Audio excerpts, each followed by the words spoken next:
Have you ever wondered why some people seem to build things that last for generations, while others struggle just to get started? The story of Solomon preparing to build the temple isn't just about ancient bricks and cedar logs. It's a powerful lesson that challenges everything we think about worthiness and purpose. What if I told you that feeling unqualified or overwhelmed is exactly where God meets us to do His greatest work? In this video, we're diving deep into 2 Chronicles 02 to unpack how preparation, partnership, and hard attitude set the stage for something extraordinary.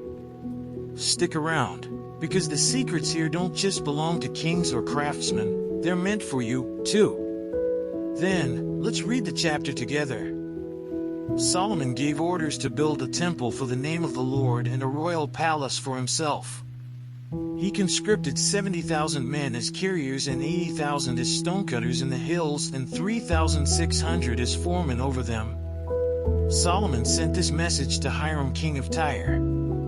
Send me cedar logs as you did for my father David when you sent him cedar to build a palace to live in. Now I am about to build a temple for the name of the Lord my God and to dedicate it to him for burning fragrant incense before him, for setting out the consecrated bread regularly, and for making burnt offerings every morning and evening and on the Sabbaths, at the new moons and at the appointed festivals of the Lord our God.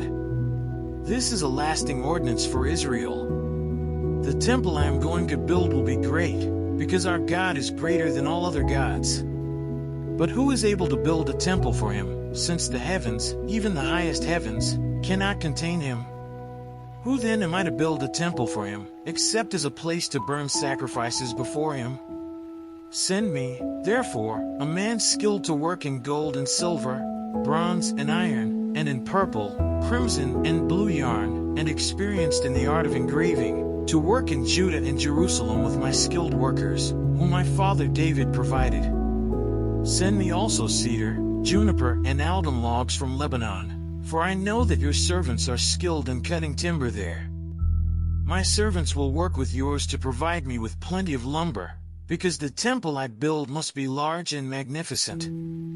I will give your servants, the woodsmen who cut the timber, 20,000 cores of ground wheat, 20,000 cores of barley, 20,000 baths of wine, and 20,000 baths of olive oil. Hiram, king of Tyre, replied by letter to Solomon, because the Lord loves his people, he has made you their king.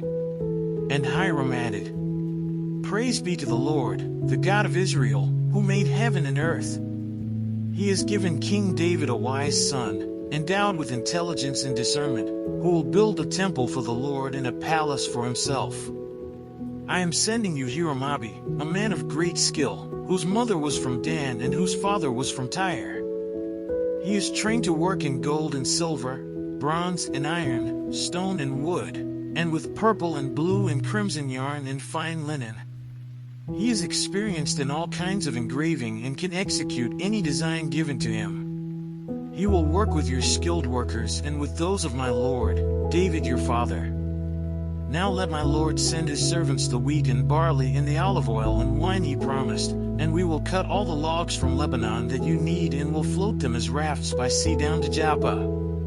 You can then take them up to Jerusalem. Solomon took a census of all the foreigners residing in Israel, after the census his father David had taken, and they were found to be 153,600. He assigned 70,000 of them to be carriers and 80,000 to be stonecutters in the hills, with 3,600 foremen over them to keep the people working.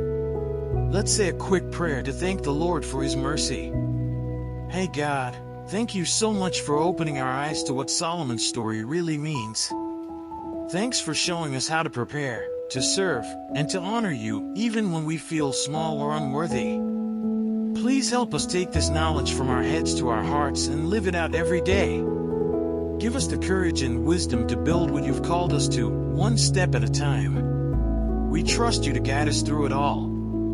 Amen. Now that you've seen how Solomon's preparation wasn't just about woodworkers, but about heart and purpose, ask yourself, what are you building in your life?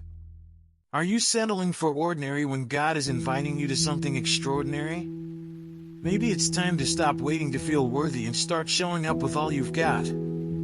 How can you honor God with your skills, your resources, and your time right now?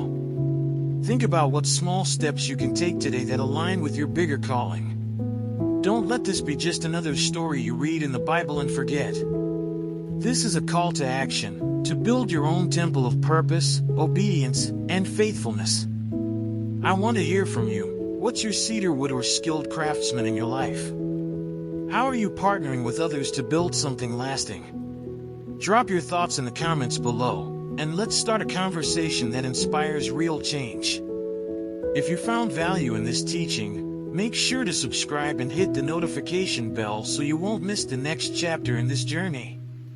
There's so much more to uncover in these Bible chapters, and together, we're just getting started. And, as always, don't forget to check the last video and learn more about the scriptures.